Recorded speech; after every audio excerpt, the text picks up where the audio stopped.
one of the things which is distinctive about the way that you teach is that you're very clear that teaching is not just a question of representing a kind of partisan position to students, but that actually it's very important to present both sides of an argument and allow them to make up their own mind. Yeah, I'm pretty emphatic about that.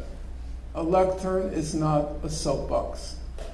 And I detest professors who use the classroom to proselytize what they take to be the politically correct view of the world around them. And whenever I find myself even approaching that, I stop short and I immediately go back into the playing the advocate, then playing the devil's advocate, and the most satisfying result is when a student comes to you in office hours with a quizzical look on his or her face and says, "Professor Finkelstein, well, where do you stand on this or that thing we argued in class?" And my standard repartee was, it's not important what I think, it's important what you think. Because I didn't want my authority to influence how they worked out this dilemma on their own.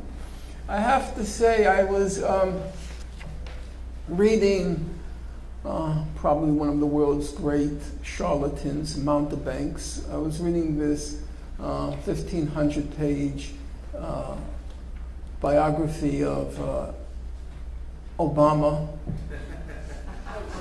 Barack Obama, and I came to the section where he was teaching at the University of Chicago, and the author, David Garrow, who's completely out of his mind, he just, every single quote he ever accumulated in 10 years of research, he just puts in the book. He doesn't understand the concept of selectivity. And so he lists every student evaluation for Obama. And I had to say, I was looking to see that the student evaluations would be negative because he's such an airhead, an empty suit. But I had to say, as I was reading the student evaluations, they all said he was very careful to show both sides. He was very careful to both sides. He always did both sides. I had to admit that sounded like me, except for the fact that Obama showed both sides because he had no opinion on anything. He really didn't. Whereas I was able, and I tried to be equally passionate about both sides, to show you can be legitimately passionate on both sides. You can have the Palestinians legitimately passionate about why what the Zionists were doing was wrong. And you could have Jabotinsky, who was probably the most sophisticated of the Zionist thinkers, where he gives an argument and he says things like, there are 30 Arab countries, there's no Jewish country, that there's no problem with being a minority in a country, he says, except when you have no mother country which belongs to you. So if you are an Irish minority in the US, that's okay because there's an Ireland. And if you are a German minority here, that's okay because there's a Germany. But there's only one people who is a minority everywhere but has no state. And he makes all sorts of arguments, and I would present it with the kind of passion that I felt he felt, and I could see the argument. I didn't agree with it, but I could see the argument. That wasn't Obama.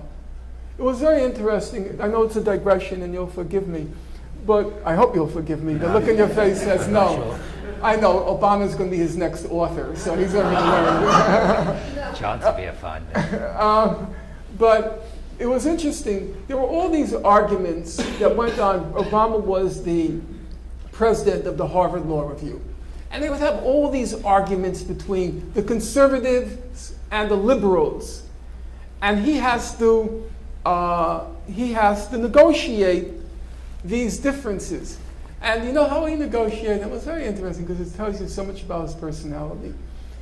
He would take out the people and he'd say, don't get so excited. It's not such a big deal. Why are you getting so excited? It's not such a big deal. Why are you getting so excited? It's not such a big deal. Oh, it's not such a big deal. There are bigger things in life. Because for Obama, there was only one big deal in life. Me. Everything else was just small change, except him. That's the big deal. But yes, in principle, I carried on in class the way he did. You should make, because on most questions in life, in political life, in social life, it's not a question of black and white, all arguments on one side, no arguments on the other side. It's just not true. You could say on some issues, maybe the issue of violent genocide, yes, you can concede there are very few arguments you can make in favor of violent genocide. Maybe the argument of the legitimacy, the moral legitimacy of slavery or chattel slavery. Yes, there are very few arguments you can make nowadays in favor of it.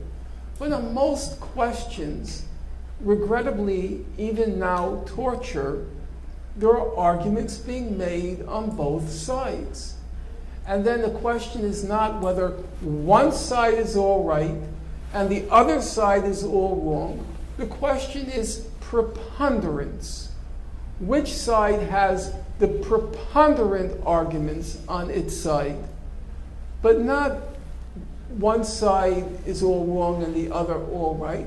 And your obligation as a teacher in the classroom is not to convince. That is not your job as a professor. Your job is not to try to convince, or as politically progressive people like to say, to enlighten. That's not your job. Your job is simply to get people to think. That's your job. And then they have to do the weighing and balancing on their own. They have to figure out, here are the arguments on this side, here are the arguments on this side, and then they have to do the weighing and balancing. They are the ones who should be deciding where the truth lies. That's not your job. That's not your job. You're not there to enlighten people. Your job is just to get them to think.